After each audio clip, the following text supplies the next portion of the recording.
My friend, do you ever feel that deep, unsettling pull within you? That inner tug of war where one part of you yearns for light, for something more, for your truest self, while another part, like a heavy anchor, drags you back into the familiar swamp of doubts, fears, and old worn-out habits. It's as if two wolves are battling inside your chest. One, the embodiment of your brightest hopes and highest aspirations. The other, the whisper of your weaknesses, your fleeting, blind desires, that very unreasoning, sensual will, as the ancient sages called it. You stand at a crossroads in your free heart, your power of choice. This is the arena where this grand battle unfolds.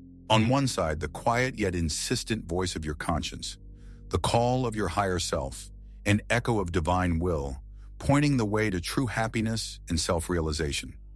And on the other, the loud, seductive cries of lower instincts, of momentary pleasures that promise quick satisfaction, but ultimately leave only emptiness and regret. Can you feel that tension? That inner tremor when old patterns like cunning tempters try to reclaim you, to lure you onto the path of least resistance, a path that, alas, never leads to the peaks of the spirit? We're so often taught to believe we're at the mercy of our emotions, our impulses, that if anger flares, it must be vented. If fear grips, we must freeze. If laziness whispers, we must succumb. But what if I told you this is the greatest illusion? What if the key to your freedom, to your inner power, lies not in suppressing these feelings, not in running from them, but in a conscious, courageous, and dare I say, creative confrontation? What if true victory isn't just about casting out the enemy, but about transforming the very energy of the struggle into fuel for your growth? There exists a profound wisdom, not obvious at first glance, which says, to truly conquer the inner dragon, you must not only sever its head, but also sow the battlefield with the flowers of virtue. And you, my friend, can become a skilled warrior of light in this sacred inner battle. If only you dare to take up the weapons of your spirit and follow principles tested through ages. Let's imagine that a spark of a negative impulse ignites within you. It could be a sudden sting of irritation, a wave of resentment, a desire to judge, or the urge to succumb to despair. What do you do in that very moment when the old habitual reaction is ready to overwhelm you? Here is the first step, the first technique of this sacred martial art. The very moment you sense these first subtle stirrings of your lower, reactive self, your sensual will, immediately, with the full force of your intention, resist them. Do not allow your free choice, your precious I, to lean towards them, even a fraction. Imagine you are guarding your inner fortress, and an enemy is trying to breach the gates. Your task is to slam them shut in its face, decisively and without hesitation. Suppress that impulse, drive it away, push it from you with a powerful effort of your awakened will. Tell it a firm no. It's like stopping an avalanche at its very inception, when it's still just a handful of snow. But merely pushing it away isn't enough. For this first step to be truly effective and bear the longed-for fruit of inner peace, you must move to the second action.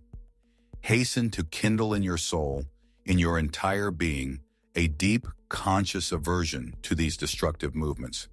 Understand and feel this. They are not you. They are your inner adversaries, seeking to steal your peace, your joy, your connection to your source of power, striving to corrupt your soul and lead it astray from the path of light. Get angry at them, not with that blind, destructive anger that breeds more darkness, but with the righteous, sacred anger of a warrior defending what is most precious. It's an anger that says, I choose freedom, I choose love, I choose light, and you, shadows of the past, have no power over me. It's as if you saw someone trying to harm your dearest loved one. Wouldn't you rise to their defense with all your resolve? Well, your soul is the dearest thing you possess. And right here, when you've risen to your full height, ready to fight back, comes the time for the third, vitally important element. Never, do you hear? Never forget to call upon the one who is the source of all strength and all victory.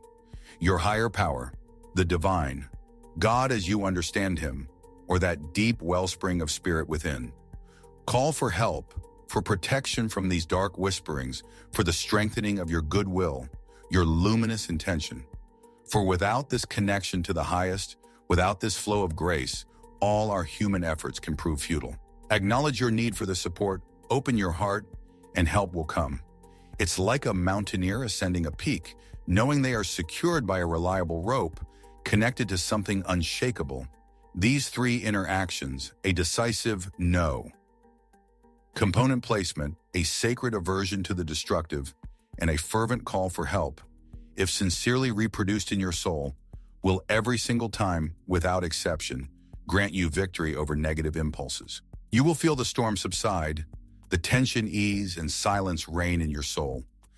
But this, my friend, is only the first part of the journey. With this, we've driven the enemies from the walls of our fortress. But what if you want not just to repel them each time, but to strike them in their very heart so they no longer trouble you? Then proceed to the fourth and perhaps most transformative step.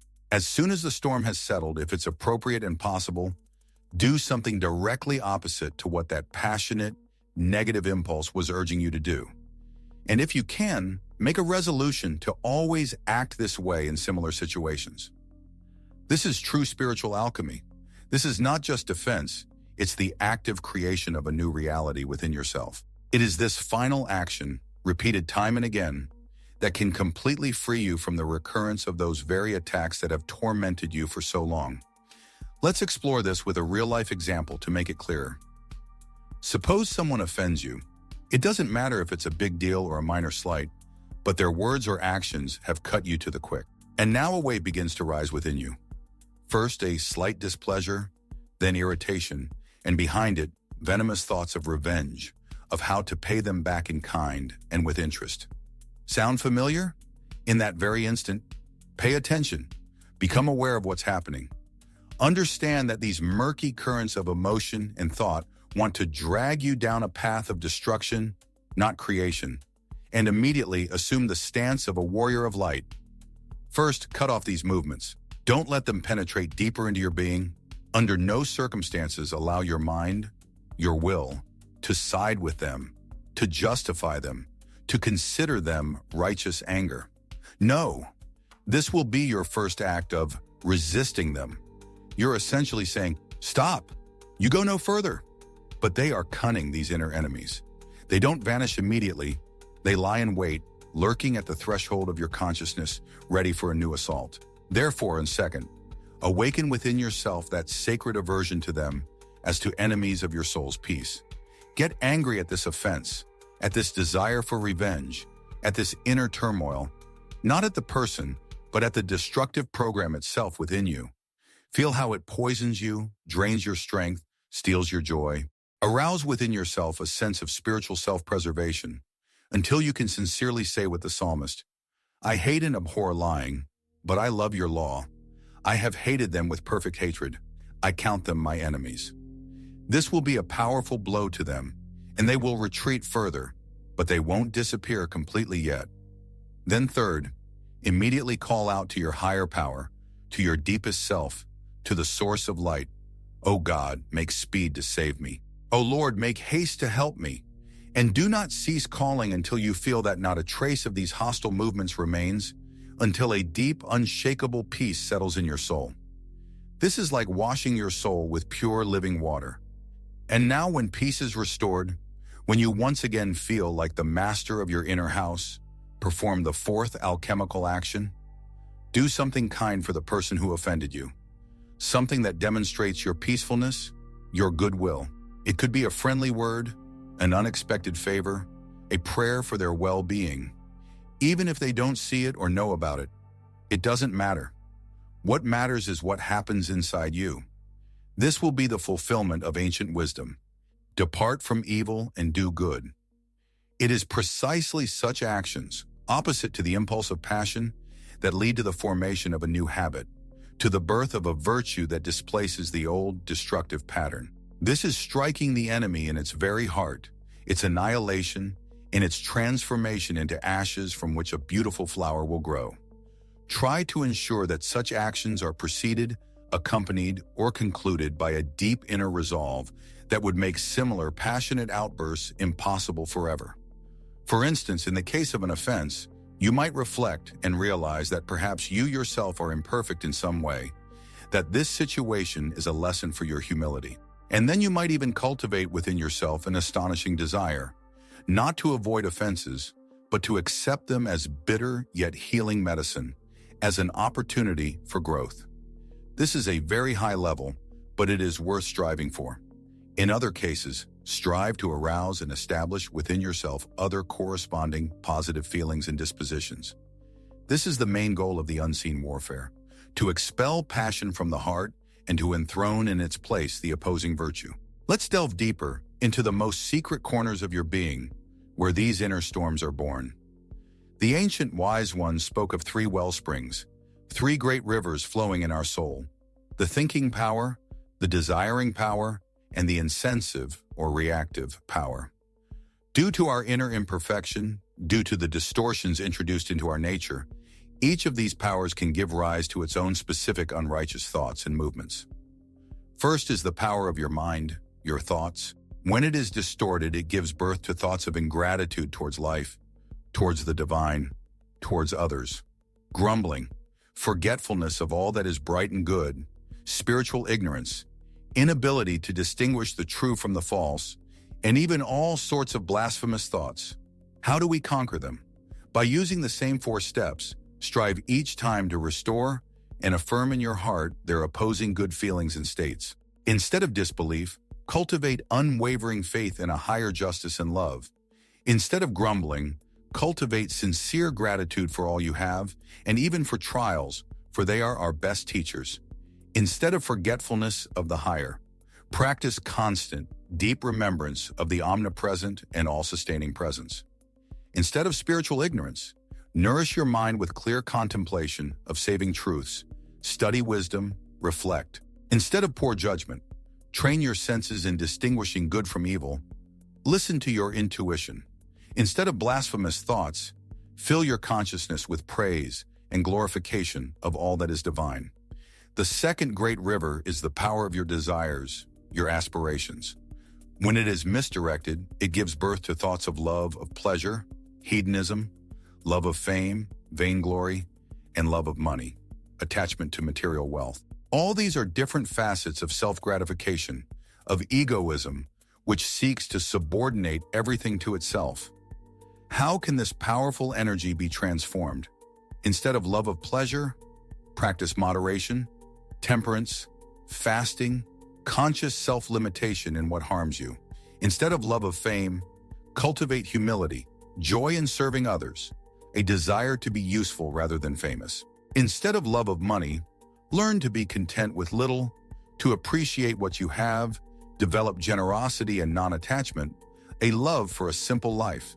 And finally, the third powerful element within you is the power of your reactions, your emotional energy, which the sages called the insensitive or irritable power. In its distorted form, it generates thoughts of anger, hatred, envy, revenge, malice, ill will, and generally all evil, destructive emotions. But even this turbulent river can be directed into a peaceful channel. Instead of anger, cultivate gentleness, kindness, patience. Instead of hatred, consciously choose love, compassion, even for those who seem undeserving. Instead of envy, learn to sincerely rejoice in the successes of others. Instead of revenge, practice forgiveness, strive for peace and reconciliation. Instead of malice, develop compassion for others' pain.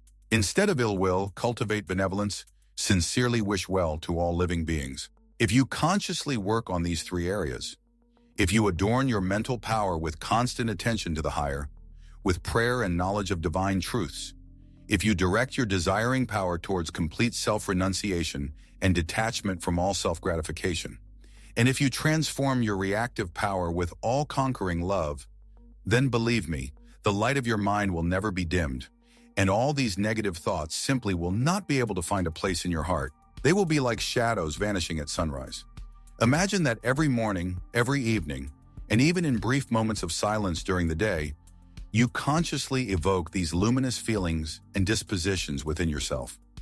You will be like a wise general who constantly inspects his army, arranges it in battle order, and strengthens its weak points. The unseen enemies, these dark impulses, will simply not dare to approach you, knowing that you are always vigilant, always ready. I especially want to draw your attention, my friend, to this last fourth point of our spiritual martial art. Performing actions contrary to those to which passionate thoughts attract you, and implanting in your heart feelings and dispositions opposite to these passions. Only in this way can you truly eradicate these weeds within yourself and find genuine inner security and freedom. For as long as the roots of passions remain within, in the depths of your subconscious, they will always produce new poisonous shoots. They will cloud the face of your virtues, and sometimes even completely displace them, nullifying all your efforts. In such moments, we risk falling back into old traps, losing everything that was gained with such difficulty. Therefore, know this. This technique, doing the opposite, must be applied not just once, not occasionally, but frequently, repeatedly, continuously, until you break, disrupt, and destroy the negative habit against which you are arming yourself. For just as this bad habit gained power over your heart through frequent repetition of certain actions that fed the passion living within it, so conversely, to weaken and destroy such power, it is necessary, besides heartfelt rejection of the negative, to repeatedly perform actions contrary to the previous ones, actions that strike and defeat this passion. Their frequent repetition will drive out the old passionate habit, kill the passion that animates it, and root in your heart the opposing virtue and the habit of corresponding good deeds. And here it is important to understand, and you will see this for yourself, that acquiring good habits requires performing far more good deeds than were required evil deeds to entrench bad habits. Why is this so? Because bad habits take root more quickly, having a powerful ally, the primal sin living within us, or, in modern terms, our deep-seated egoistic self-gratification, the inertia of old programs.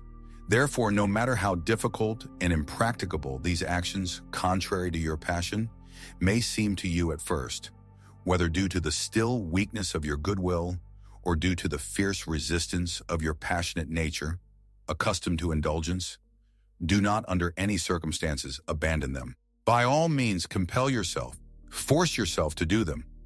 Let them be imperfect at first. Let them be clumsy and awkward. It doesn't matter. They will still support your firmness and courage in this inner battle and pave your way to final victory. And one more important reminder, stand vigilant, always be on guard. Gathering all your attention within yourself, fight courageously, and fight not only against the great and strong manifestations of each of your passions, but also against the small, barely noticeable, light movements of it. Because it is the small sins, the small weaknesses, the small compromises that open the way for great falls, especially when they become habitual. The experience of many souls who sought light has repeatedly confirmed, when someone, having already overcome great temptations, begins to neglect the fight against small, passionate desires, they are subjected to sudden and unexpected attacks from enemies, and so strong that they cannot withstand the struggle and fall even more grievously than before. It's like a small crack in a dam that, if not repaired in time, can lead to disaster. Furthermore, remember that you need to cut off and release every excessive attachment, even to things that are in themselves permissible, but not essential. Especially if you notice that they weaken the tension of your goodwill, distract your attention to themselves, and disrupt the order of spiritual, conscious life you have established.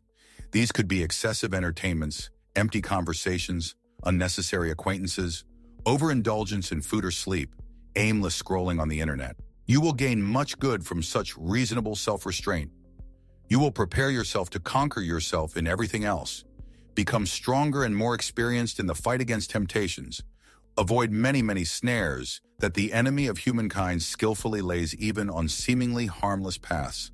And I assure you, you will perform deeds not unpleasing to the divine. So, beloved seeker of truth, if you follow these instructions and courageously, with faith and determination, embark on these sacred, transformative endeavors of inner work, then be assured, in a relatively short time, you will make incredible progress and become a spiritual person truly and indeed, not falsely and in name only.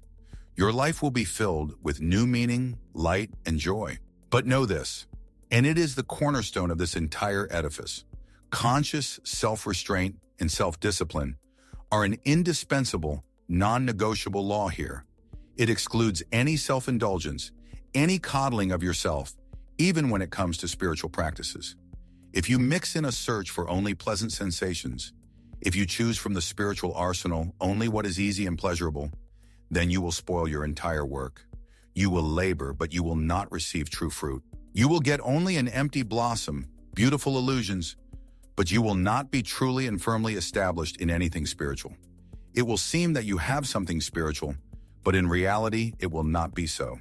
For everything truly spiritual, everything that has enduring value, is produced not by our human efforts in their pure form, but by the grace of the Holy Spirit, by that divine energy that transforms us from within.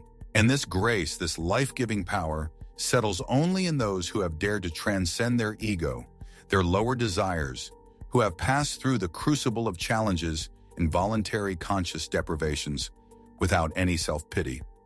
Only in this way, through this sacred self-dedication, do we connect with the one who sacrificed for us, with our guide and Savior, with the source of eternal life. Are you ready to begin this journey right now? Are you ready to declare war on your inner shadows to find eternal light? What first, even tiny steps can you take today to begin this transformation? Remember, my friend, immeasurable power is hidden within you.